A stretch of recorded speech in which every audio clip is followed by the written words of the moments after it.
Welcome everyone, and welcome to the Women's Coffee Club. We created this club to provide a safe space for women to share and inspire each other. And we're so grateful for all of you here, especially our guest speaker. She's no stranger to our group, Marla Koupal. And Marla, for those who don't know you, if you don't mind, tell us again about your background and why you chose this subject, and then go ahead with your presentation. Thank you. Oh, thanks. Sure. I thought you were going to do some chatter before. I'm Marla Koupal, and I've been in sales since I was 19. And whether I owned my own small business or I have sold for others, I've been a sales trainer for over 35 years. And I don't teach sales like everybody else teaches sales. I mean, I'd been selling for myself and making good sales for at least 10 years before I got to my first sales training class. And I sat in it and I went, that's not how you do it. And so I always realized that people live in this world of like, oh, I can't do that, or sales is so hard. And you're right, we can't be the behaviors that others have, but we have to understand what our behaviors are that work for us and how we take those behaviors into our levels, the success that we choose to have. And so I really realized that every time I train the sales courses that I do, they're not the same segments. I don't teach objections. I don't teach that you need to say this or that. I teach people how to read people's behaviors and understand how to make the conversation flow. And out of each of these courses, I keep getting the people understanding their value more. So it's not my it's stated in what I do, but that's really the ultimate outcome everybody gets is value. So then last year when Rini was getting ideas on what people wanted, this subject came up on valuing yourself. And so I said, well, I'll try that. Not that I've ever done this presentation before, but it's a full on belief in myself that our success definitely comes from the value that we have to ourselves. And we can get out of this world that has us comparing all the time. And definitely with social media and everything else, that whole, I'll call it, it's hard to say, but comparativitis is rampant. And so I like to just go, well, no, so let's rethink what's going on. So I'm going to pull up a few slides. And here's just some thoughts that I put together. And I have an author to refer to you and some things like that. And I don't mind being interrupted and getting questions and getting discussion. I'm actually a facilitator. I don't speak because I like to engage with the audience. If I was on a stage with 1,000 people, I'd probably be down there with a microphone and creating my talk based on the questions I got from the audience. So that's how I work. Before you continue, I forgot to mention that the topic of this presentation is "No one can make you feel inferior without your consent," which is a quote from Eleanor Roosevelt, which I love. That is such a great topic, Marla. Is that why you're talking about no one can undervalue you unless you allow it? Right. And it's like, we all do these pump up speeches where we tell everybody to think this way, think that way, choose this. And it's kind of like, no, you just kind of read that every day. And it's like, yep, I choose control. and so it's, I was glad that I tripped over that quote after you'd asked me to do this. So I'm going to, I need a screen share, please, Rini. Okay, let me allow you to share. Done. Go ahead. Okay, let's see if I've got it going up here. As with always, pardon me while I get organized. All right. So this is the quote. This is Eleanor at a young age. But I do like that the power of self-perception is really the only power that we can work on. When we talk about being powerful, to me, this is really important. And to to check in with ourselves every day and make sure that we are keeping this as our mantra. No one can make us feel inferior without our consent. And it was just a nice summary statement. So I thought, well, how do we devalue ourselves? And so let's just kind of look at the ways we devalue ourselves. Like missed opportunities. Sometimes we say, I should have done this. And we know the word on should, but like recently, I just got another invitation for something about AI. And it would be really effective if I use this tool. However, I have to acknowledge that there's something about it that's not going to bring me the audience that I want. So do I let FOMO push me out like everybody's going there? Or do I sit here and say, all right, in my scheme of things and what I'm choosing to do right now at the age of 75, even though I'm building a business, how does this fit for me? So I have to bring in my criteria, and this is how we can walk past FOMO. But do I have a little voice inside me that always says, oh, but it's like, yes, but I don't have the same energy reserves that I had at 40 to multitask like I did at 40 and have 50 employees. I'm just not doing that anymore. So you have to figure it out. And when we have a diminished self-image, we know it affects our health. And so this is just all the ways I want you to notice that we do get diminishing results from ourselves. And we stunt our mental prowess if we're sitting here, I'll use the word fretting or whatever. We're reducing our influence and our leadership. We're vulnerable to burnout, and we stop innovating, and we get weakened networking relationships because we're starting to settle for less. We have 50,000 random thoughts a day. And as well as I know that I don't manage my thoughts all the time as well as I can. And I have to constantly say, what do I choose in this moment? And sometimes there's so many things coming in at us that we don't sit there and realize how much we are processing. We're still processing more than ChatGPT does. And so what we really want to think about is how many of these random thoughts can I start hearing and deciding, do I choose this random thought? Do I choose this random thought? And so when we can get ourselves into that space of knowing we're randoming, then what can we do to manage it? And I found this great Dr. Price Pritchett on YouTube a few weeks ago, and I highly recommend you listen to some of his interviews. He's a behavioralist. He's 80, but he's been out there in the corporate world for a long time. I felt like I ran into a miracle when I found him, because he's someone who speaks my language. He just speaks it more eloquently. And he says in all of his presentations before he starts, you are the most powerful person in your life. You have an amazing capacity for change, and you are the solution for your future. And he's a prolific writer, but there's 2 books. One is called The Unfolding, and the other one is called Hard Optimism. And I have to say, these books, they restate everything we know, but he puts it in a way, just like this quote, that makes you rethink where you are, so it doesn't get so hard to manage those 50,000 random thoughts a day. So my tip now is choose your thought, because what you say is what you believe. And if you start saying some of your thoughts outside of yourself, when you say them verbally, you're going to hear discordance if you don't really want to believe that.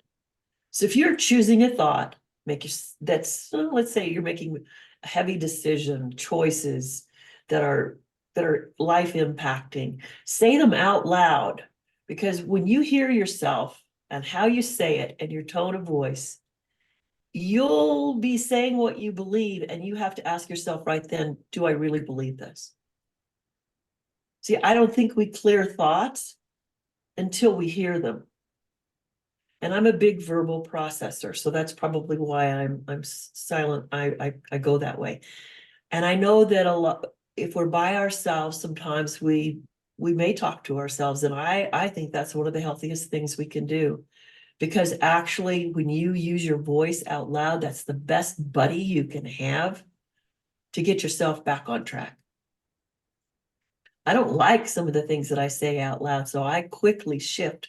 I make shifts faster if I say things out loud or go in and talk to the mirror and say it and go, that's a bunch of hooey. So make a list of your unique strengths. And this, I don't know if any of you've done this for a while, but you each have assets. And we get so familiar with ourselves that we just work on a daily basis with what we know, but we forget to go back and say, oh, I do this really well. I haven't done that in a while.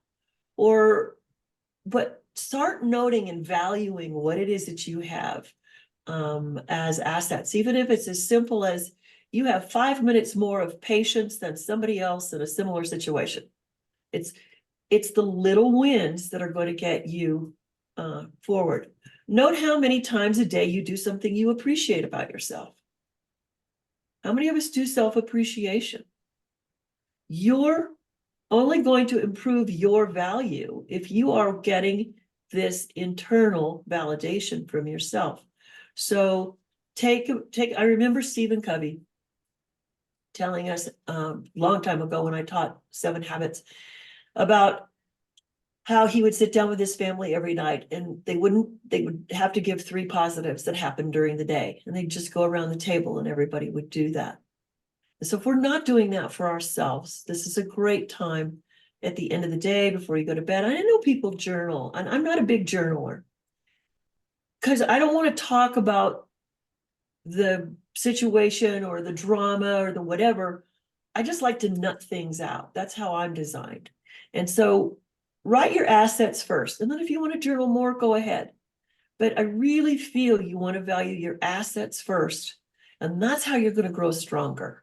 And that is your small step celebration.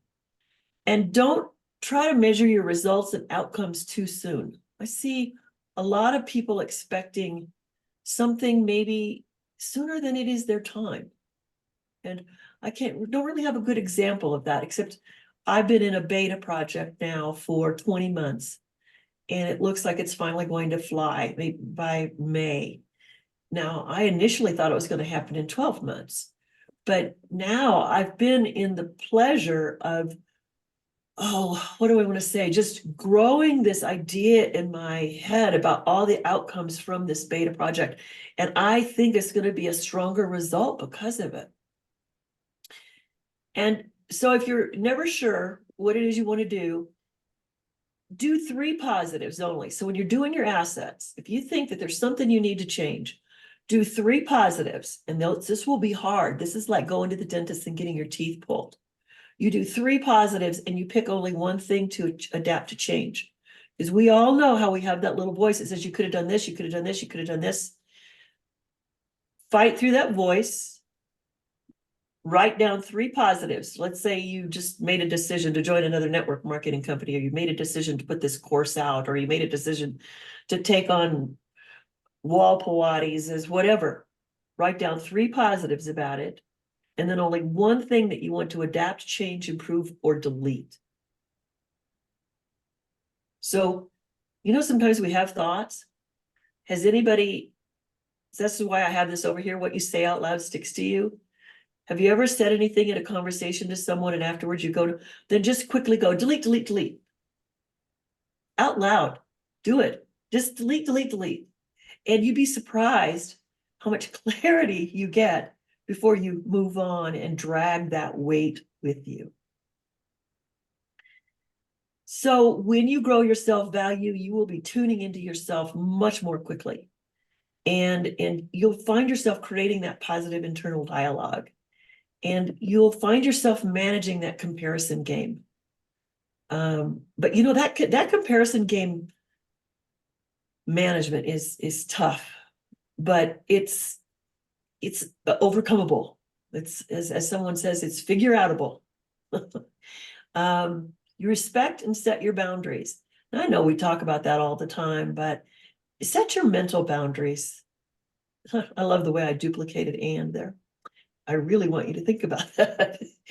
Have conversations in the mirror with yourself. How many of you have ever done that? Okay, Mecca. And I took a course years ago, and well, it's 1990. And in this course, we had to speak and it was called a presentation, negotiation, and enrollment. And we were working through all of our personas, all of our chatter that we keep outside to keep ourselves defended. We cleared it all out. And then we went into rooms, and there were mirrors all around the room, and each one of us is practicing our presentation, and we're standing there talking to ourselves in the mirrors. And I think I must have cried for an hour while I got through and tried to really get to what I agreed with in that mirror when I'm speaking and practicing my presentation. It's very cathartic. But anytime you are saying something about yourself, this hesitation, you go in and you try to lie to yourself in the mirror.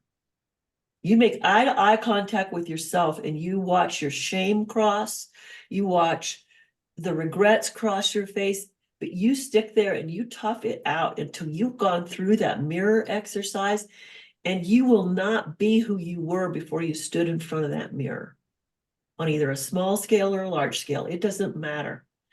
So when I'm working with people who are trying to get into sales, I have them ask their open-ended questions in front of the mirror. And if they're asking an open-ended question and they personally have a reaction, then maybe it's not the right open-ended question, or maybe it's too closed.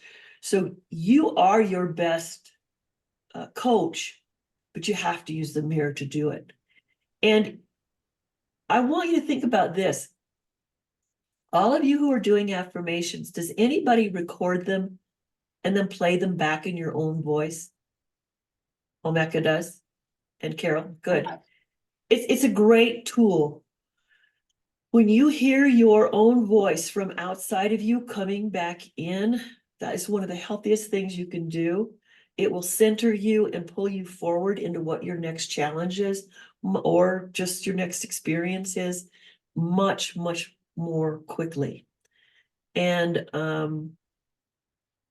so I asked this question: what does having someone be there look like for you? You know, sometimes there's just some people we grow beyond. And if we're willing to grow beyond them, then maybe it's time to just disassociate. And I'm not saying we have to do this. I'm just saying, in order to maintain your new space, this is how you self-value. You don't feel like you have to bring everybody along with you. You take yourself to the next height. And self-value, this is just my wisdoms. This is change sometimes that only you're going to see. You're going to watch your other energy rhythms and patterns. So I have an energy rhythm. My mom died 45 years ago. And it took me a few years to realize that January, February, March were tough for me. And once I got seasonally adjusted into that, I noticed that people had seasonal patterns. So when I used to sell insurance, there were times where when you have to pull someone's driving record, you notice that they've had 3 accidents, say every year, same month. And it was just me, a quirky me, you know, and I would say to them, sometimes I say, wow, it looks like September's a rough month for you. And I said, it looks like you've had an incident and this is going to affect your policy. And, but what do you think is going on? I just got, a little bit in there. And she admitted it was the start, and I said, was the start of the school year and stuff. She says, well, and it's also the time I left my spouse. So we don't know we have these rhythms. So if you have things that sequentially seem to always pop up, pay attention to them. Don't justify them, but go ahead and choose how it is you want to be to get that beyond. And if there's somebody that you need to support you in that, whether it's a coach or a therapist or whatever, do that, because we repeat patterns as people. And I can tell you, more patterns, probably if I really looked at my life, where I've repeated myself. And if people say, what's different? Be sure, as women, we don't justify. We have a challenge, I think, some of us. Like, if I feel like I've self-improved, be proud of it. But don't say, well, I was doing this and I was doing that, and then I finally got here.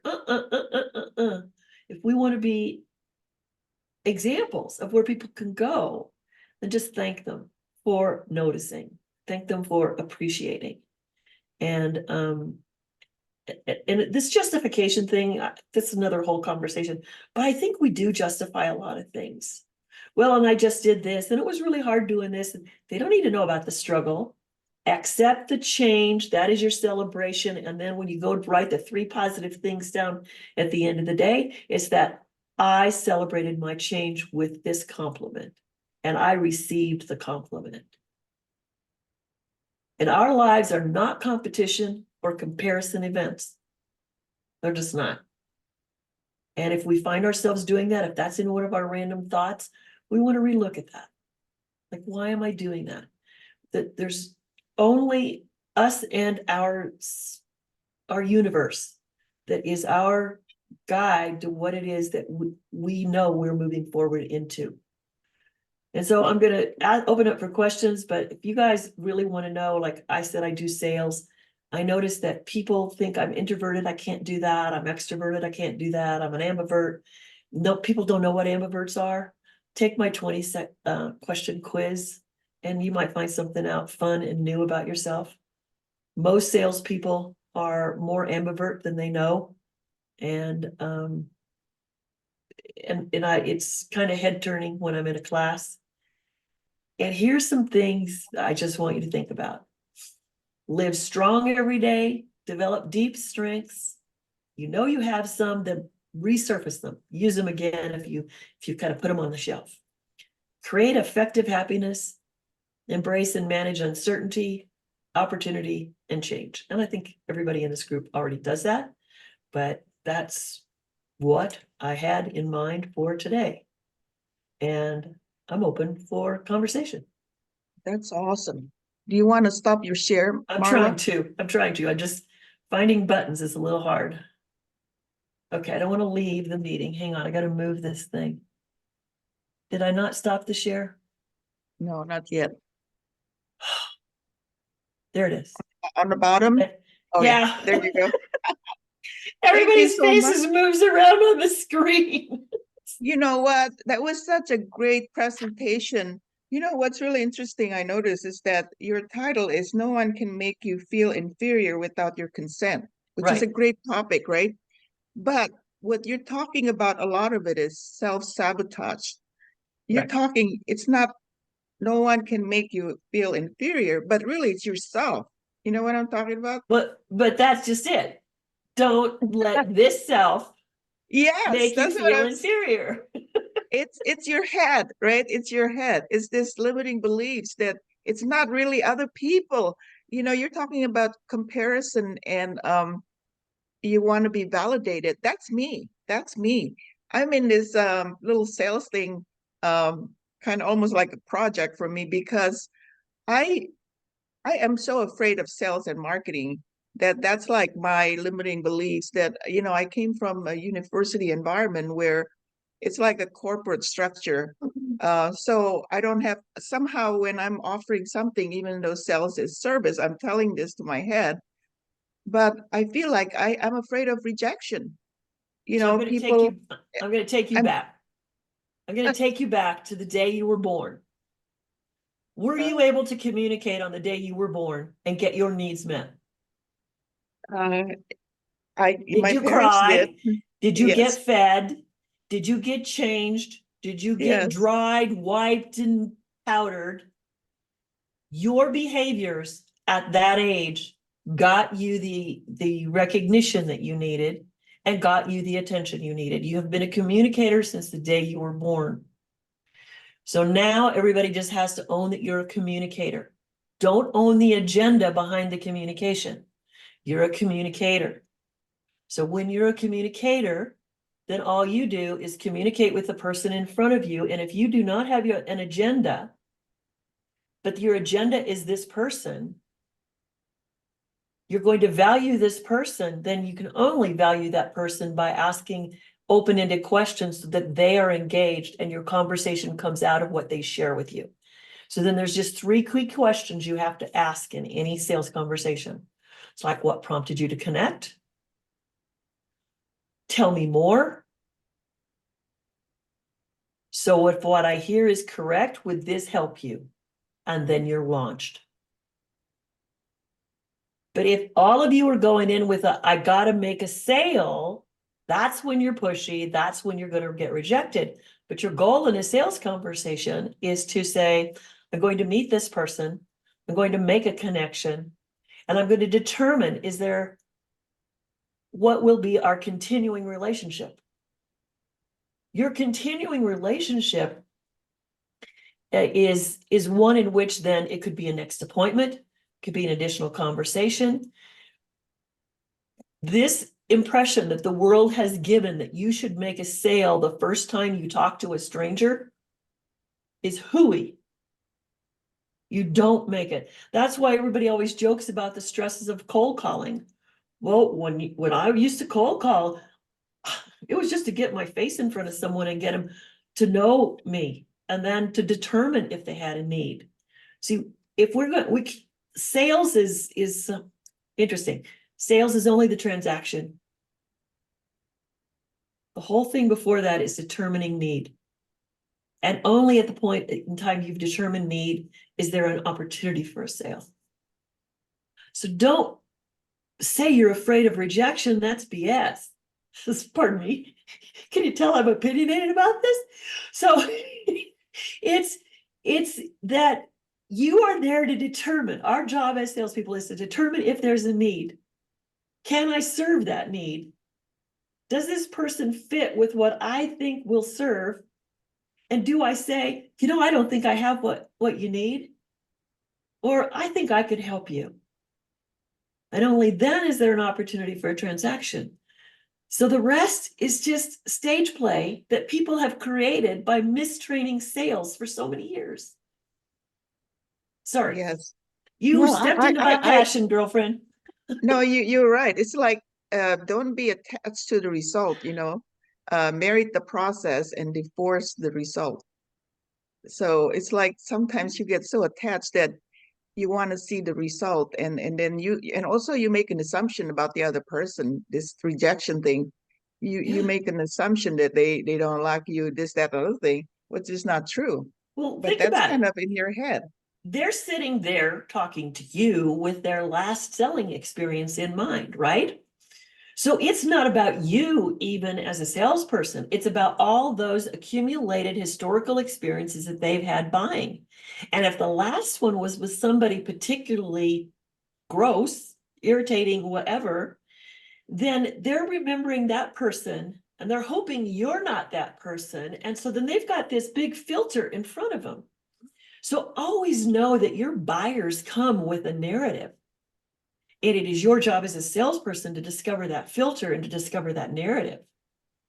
And so if you've got a salesperson who's worried about, how will I be perceived? And you've got somebody else going, I hope they're not like this last person. You don't have anybody in the game yet. So you both got to show up. The only person that's going to be in control of that situation is the person that asks the best open-ended questions. So the salesperson asks the open-ended questions to find out how many filters does this person have on? Which of those filters do I have to open up, modify, adjust, whatever, before I can even have an opportunity to present? So true, so true. Thank you for that. Mary Ann, what are your thoughts on this? Thank you so much, Marla. This was really refreshing, and there were a lot of truths in it. I really appreciate you being here and sharing your knowledge and expertise. I think I had that experience what you're talking about years ago. 6 years ago when I started my self-mastery journey. Before that, I was going through a depression, my engagement fell apart and all of that. Everybody already know my story. And I remember that I could not look into my own eyes in the mirror. Mhm. I just couldn't, because I was just shying away because I knew something's wrong. It was just like, we know deep down in our hearts and soul that there is a problem. We just don't want to face it. But then now, after I actually went through this whole process, and now I'd love to look at myself in the mirror. I give myself a kiss, a hug, I love you. It's just completely different. But I remember exactly that I was not, you go and fix your hair, but I was not looking into my own eyes. Yeah, yeah, yeah. Oh, powerful. Thank Yeah. you for sharing that. Yeah. So true. Oh my And, goodness. and Rainey, thank you for bringing up your stuff about sales, because I I always appreciate great openings. Well, it's true. Sales is just this, this four-letter words. I think It's it's or one of the whatever. most exciting, Five. it's just, but it is one of the most exciting, engaging, and highest form of communication. If you understand that you're really there to honor the person in front of you, because this person has a need. And when we can set our egos aside and go, I may not solve this person's need. See, I'm not one of those people who's out there looking to have thousands follow me, because I'm only for those that are really ready for this level. And so I had to recognize a long time ago that, I spent many years teaching beginners, but I now want people who found themselves on a plateau, and it's like, there's more in there. Let's, if you're ready to pop the lid, then let's go. And so anyway, I just enjoy doing this. It's I think I was blessed. I happened to have a lot of people around me that had a business background, and I just watched people. I watched behaviors, and that's how I accumulated this.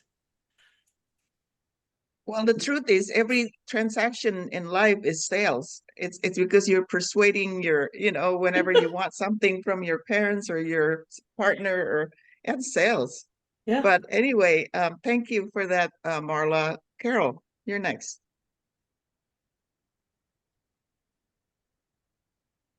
Thank you, Marla, for so many pearls of wisdom. Thank you.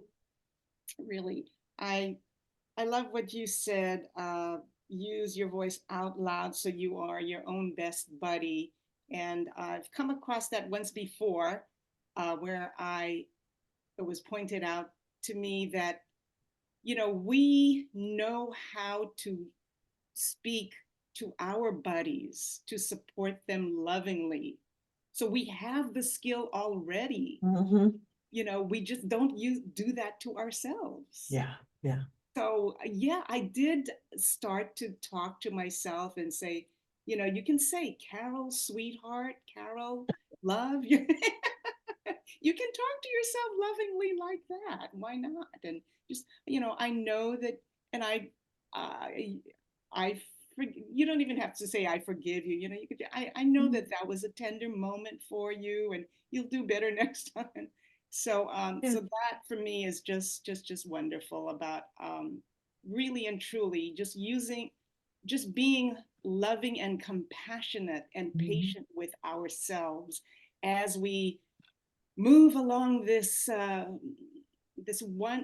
wonderful path that is challenging and yet full of growth if we open ourselves up Yeah. to the and be vulnerable. And again, really so many pearls of wisdom, Marla, that you have brought to us, presented to us today. So I thank you. Thank you, Carol. Thank you. So true, so true. Kathleen?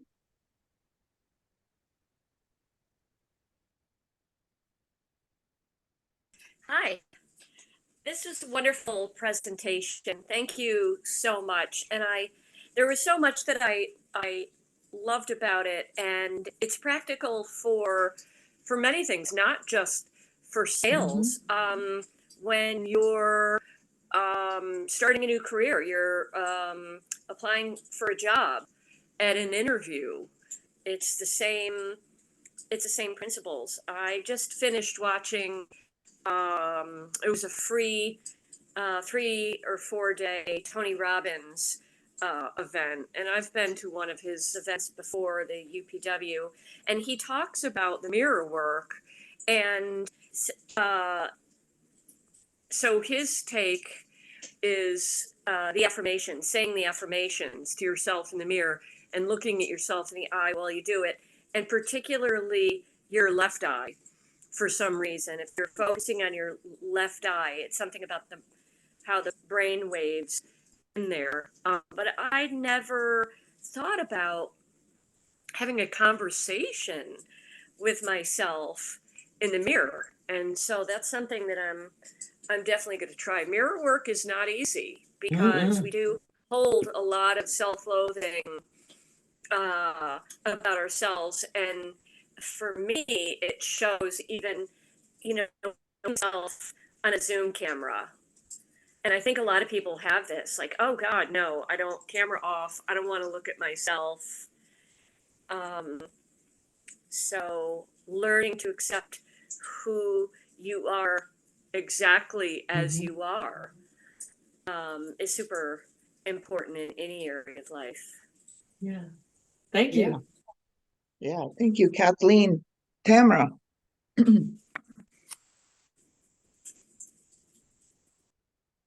Tamara, are you there? Okay. That was quick. I was expecting more people. So, I loved it. I loved it. I want to get the questions again from you, but when you were speaking to Rini about how from a birth, we're able to communicate to our parents what we need. And, thinking about it that way, I'm like, oh, so true. And I want to say I've heard that before, but it really sunk in today. Like the communication part, I went to college for communication, and I always felt like I wasn't doing it right, because, my husband and I just took a personality test and we're like opposite. So he puts in his version of it and then I put mine in, and then I think, oh, I'm wrong because I don't think like him. Right. And but that's not true. We just have two totally different ways of looking at things. So, thinking about that from birth till now and all of the things that we've learned and putting it into different perspective than what we've put in our own brains. So like you were saying with the Eleanor Roosevelt quote, and there's another one that I love that says, all the water in the world can't drown you unless you let it in. That's from Eleanor Roosevelt as well. Yeah. So all of those things that people say or thoughts that are out there, they can't affect you unless you let it in here.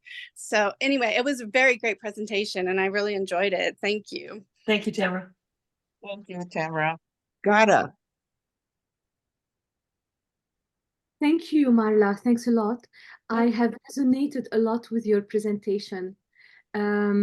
Yes, I think we all go through this, and one very important aspect that I felt, it's like confidence. Confidence is very important. When we don't have it, we put ourselves down and everything goes down with us. But it's very important to build our confidence, to give, to have this power, because if we do not believe in ourselves, no one will. So we need to do a lot of work on ourselves first before we go out and sell, definitely. Well, could I offer this? And thank you for that comment. One thing that I realized years ago and finally found a few people who talked about it is in the world of, there's 3 C words we use: competence, confidence, and consistency. And competence is what builds our confidence. So if we are trying to engage in a new skill, we cannot expect ourselves to have that new skill right away. It's practice and practice. So one of the challenges in selling is that we don't get into enough conversations. And then have that conversation with ourselves in the mirror every time, or write the 3 positives down about every conversation. Once we keep doing that consistently, have more conversations, write down the 3 positives that we learned from each, we grow into confidence. And when we have the confidence, that is when we can consistently repeat ourselves and do more and more and more. And lots of times we've sort of lost sight of the fact of it's a triumvirate that we need to be working on. So if we don't have the confidence, always ask ourselves, what skill can I add, enhance, improve? We don't want to throw the bathwater out, but we definitely want to take, okay, what's the new flower I can add to this skill that I have? Yeah. So thank you for that thought. Thank you. Thank you. Wow. That's wonderful. I mean, so many nuggets here. I'm writing it down. Jane, you're next. Hi, everybody. Marla, thank you for being here. I wasn't able to see the entire presentation, but I will on recording. I'm interested in speaking with you further, Marla, and getting how would I reach you? Well, I'm on Facebook, Marla Koupal, or that's the fastest way, Messenger. Or Messenger. my email is marla@successwithmarla.com. I should have put that in there, and it's like there's too many links in our lives nowadays. Yeah. Got it. All right. Good deal. Thank you, Jane. Thank you for being here. Yeah. Thank you. Thank you, Jane. And thank you, Gada, to earlier your comments. Omeka. Yes, yes, yes. I've been shaking my head up and down the whole time, and and I know I'm taking it in and I'm resonating, and yeah, yes, yes, yes, yes, yes. So thank you, thank you, thank you. Yeah, I'm just gonna keep on keeping on, and I realize that I make up things all the time. I'm like, girl, you done made that up. You don't know if that person is thinking that or not. You before you even pick up the phone, you like having all these thoughts about what the person thinks about you, what somebody else said about you. Calling my mother's friends, oh my God, she used to hate me. So she probably told them about, girl, I'm just like going on and on. I did that with a call the other day. And then I was and just like making a decision. It's like, okay, do you have time right now? Like not when do you have time? Because people they're not gonna have time. When are you available? And as people always say, well, give them 2 choices, or whatever it is. But like, how about right now? What you doing right now? I can't see you, so it doesn't matter what you're doing. But like, can I get your ear and your voice right now?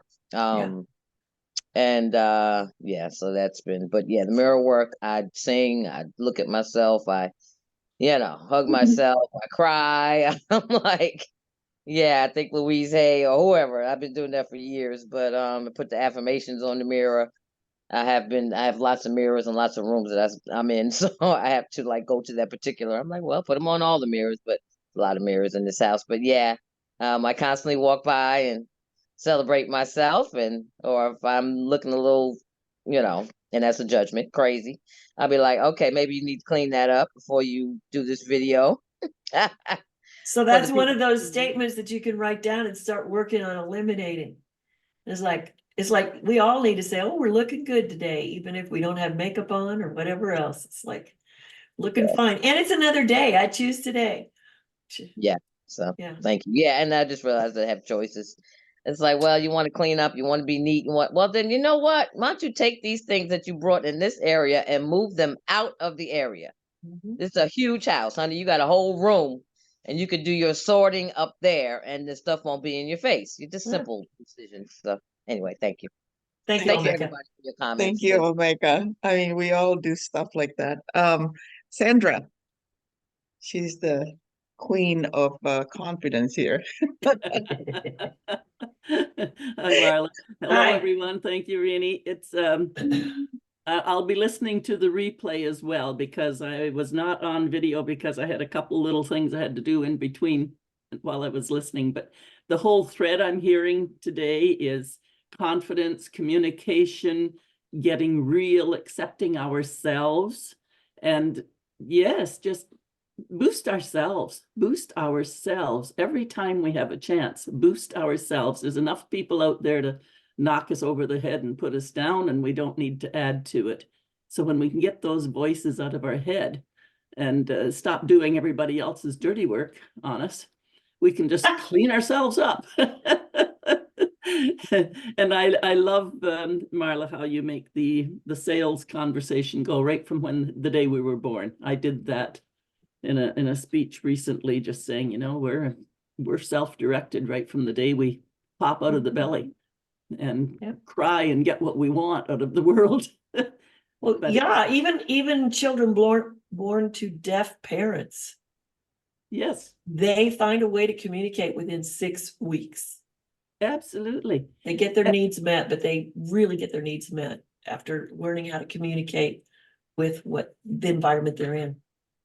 And so it really is all about communication, recognizing the communication we do. Automatically, we have to do it. We have no choice. Mm-hmm.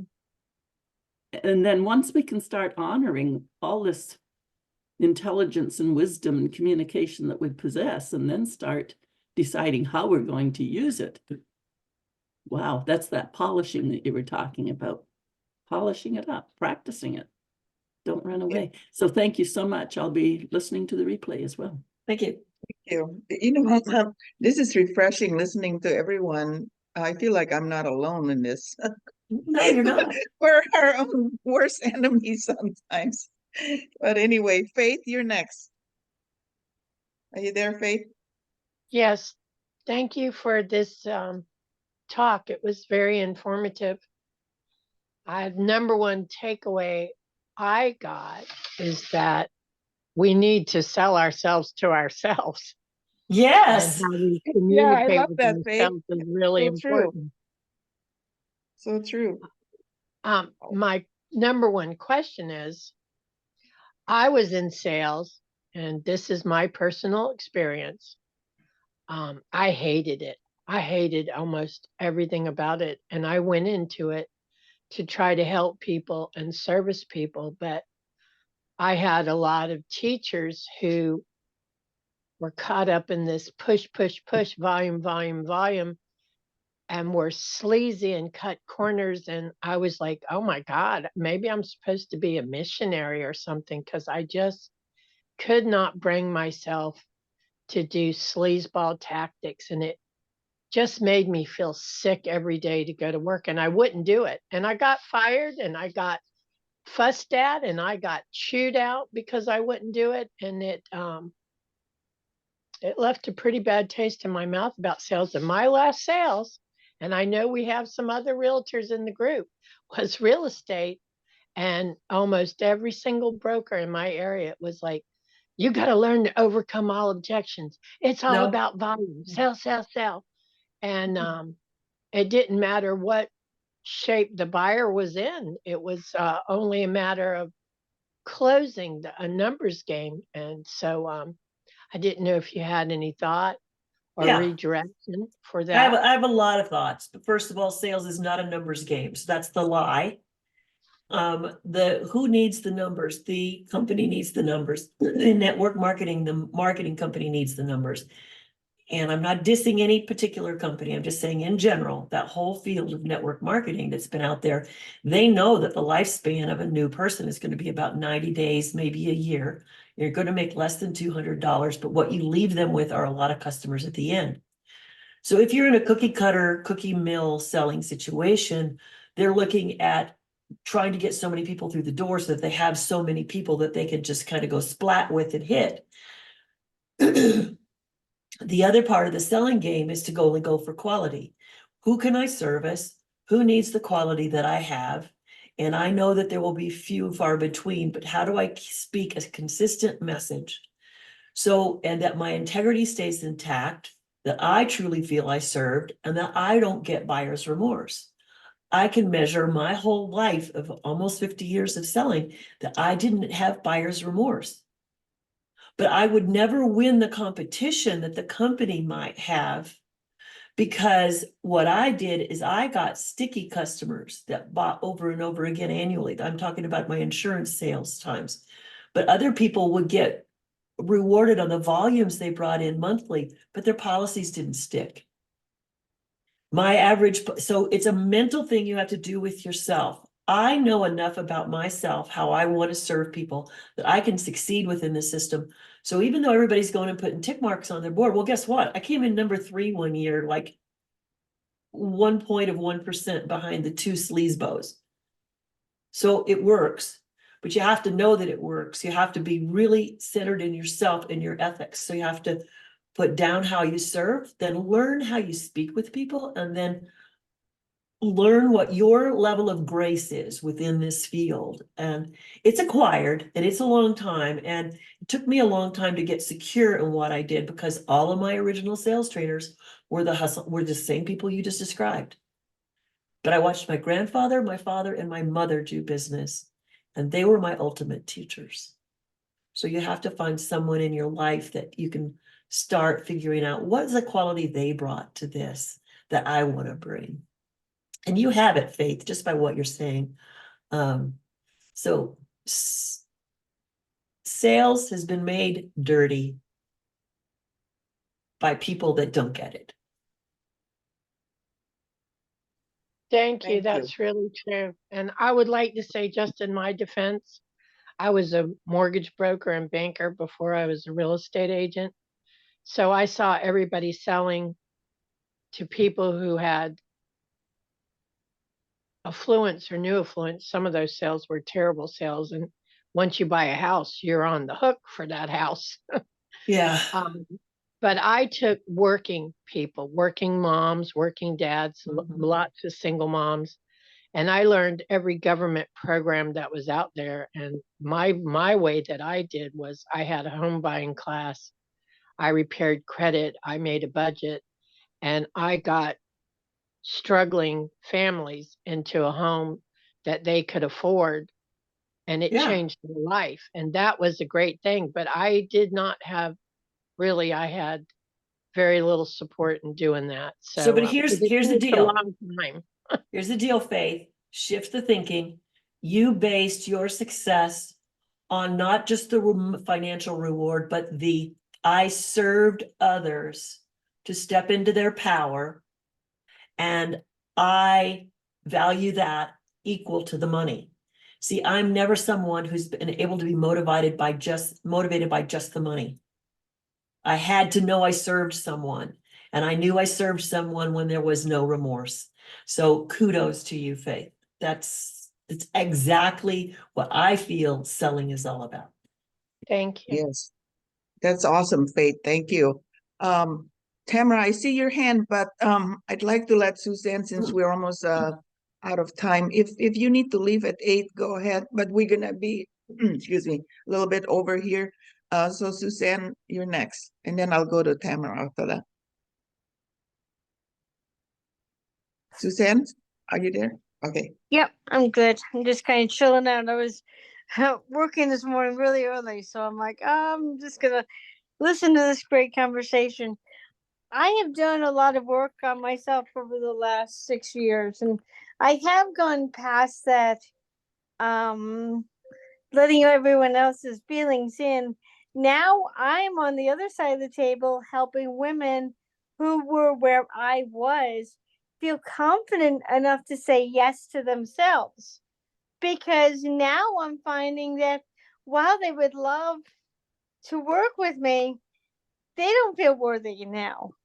And I'm like, I understand. So I started this group of saying, let me celebrate you, what you have done already, with the hope that if I do enough celebrating that they can feel worthy, then they'll be like, what more can I have? But it's a tough challenge to get over your fears of what is everyone thinking of me. And there are still some people out there in the world that I'm like, I wonder what they think of me. But I try not to linger too long unless it has a direct impact. But now my biggest thing is to help women who feel like they're going through what I went through 6 years ago. Am I worthy enough? do I have anything off job in this world that I should get coaching for? And so now I think if we can celebrate them instead of intimidating them with questions, at least the women I work with, they're going to come around a lot faster if you keep asking questions. And I mean, I know I said that a couple of weeks ago, but I think questions are sometimes the best way to get other people into conversations and not feel like they are about to be judged or anything, not feel like they're going to be put on the spot. It's just sort of like, what do you think? And then going from there. Now, does that mean I have a whole slew of clients? Not yet, because they're still trying to feel worthy themselves, but I'm getting closer. I'm getting closer. Good, good. That sounds like a great process. Yeah, Thank you. that's great. Yeah, I've seen such a great improvement on you, Suzanne. You're doing great. Keep going. Thank you. Yeah, yes. Tamara. Okay, sorry. I wanted just to ask this question. Faith was making me remember, like, for sales, I'm not a salesperson either, or wasn't. Oh, And all right. Just all of you. Did you get married? Did you date? Do your children listen to you? You are all salespeople on some level. So what you're not is that person you're thinking it is. Sorry to interrupt, Tamara, but I want to hear that phrase disappear. well, you know, and what I've been doing is like, I give my services away for free most of the time. Like, you know, my biggest thing is just to help women get the confidence back so that they can get out there and do the things they want to do.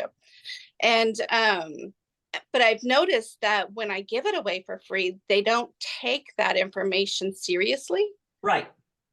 So I'm like, okay, so I want to be able to serve them better. And that means that I'm going to have to charge for my services. Correct. So getting that mindset, can you help me with that mindset? Well, I'm not too sure that I've got the best answer right now, but let's think about it this way. And we all have this conversation. I think, how long do I give it away free to get people interested and then shift? When we give something away free, there's always the question out there from the people we're giving it to is, do I value myself?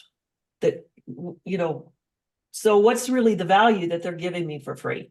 So it's almost like we need to, in our mind, be going, when I'm giving something away, we have to say something like, usually I am $300 an hour, and here's what I can give you for 30 minutes.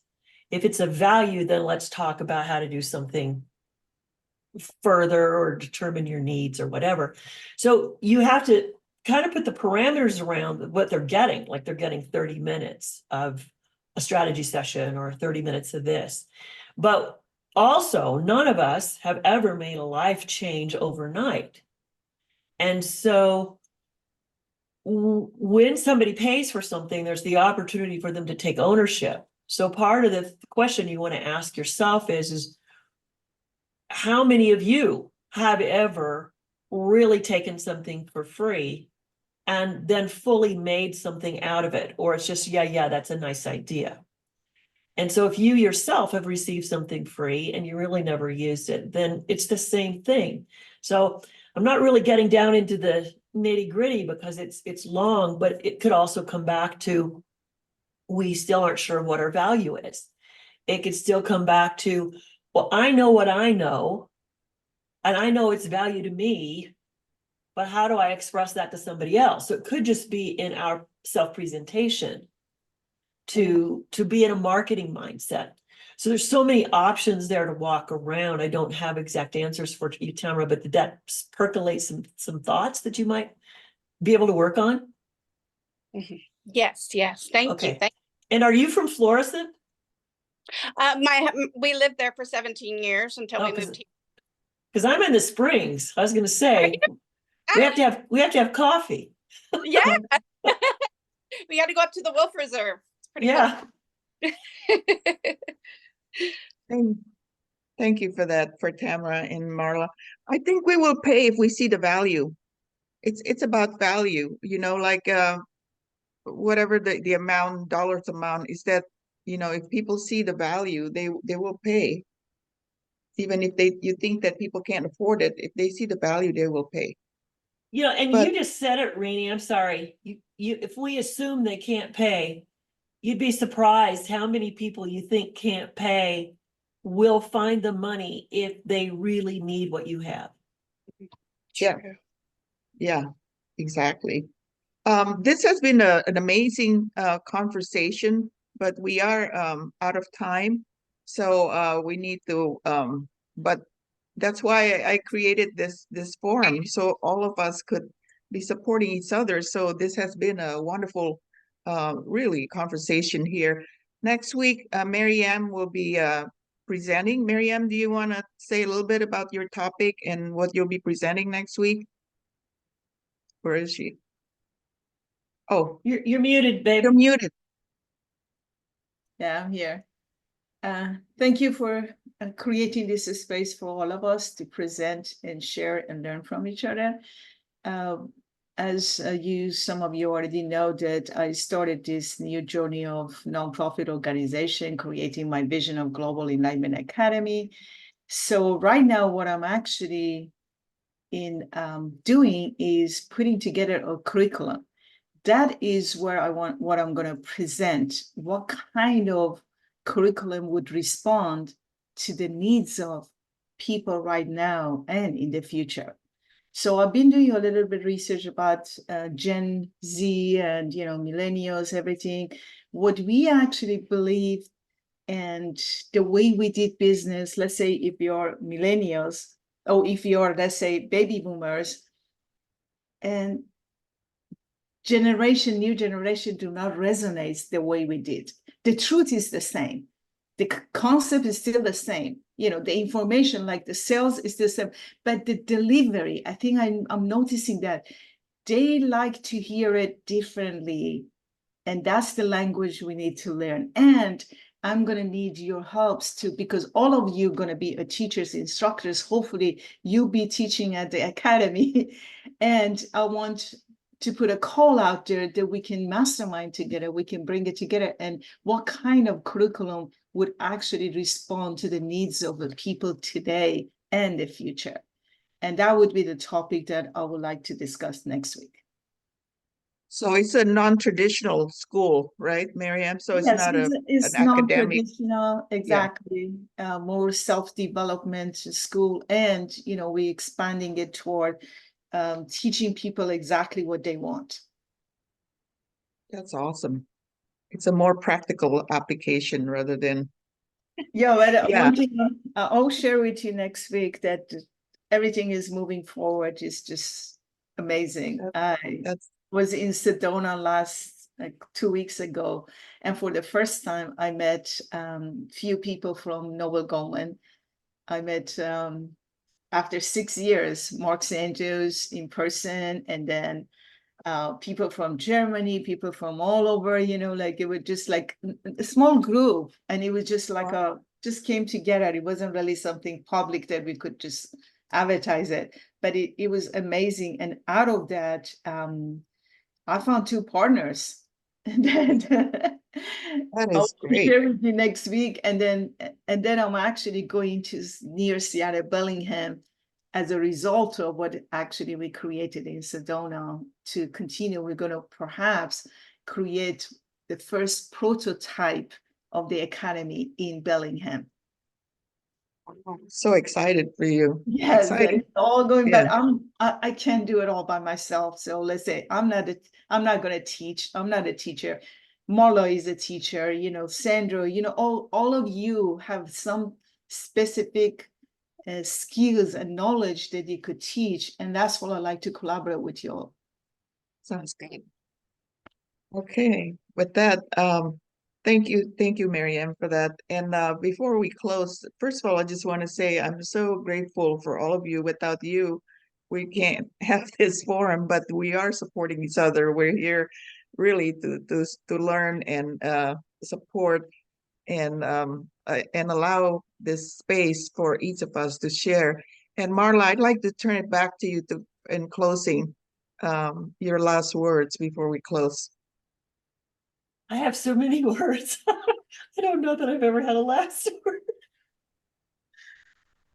But I just think, just really walk in this world knowing that you are blessed. You have brought value to people before. You're continuing to bring value to yourself. And please don't forget that. And thank you very much for having me today. Thank you. To you and to all of you. We all bring values. Yay. We need to celebrate ourselves. With that, have a great week, everyone. Have a great day. Have a great weekend, and we'll see you next week. Thank you again. Bye-bye. Take care.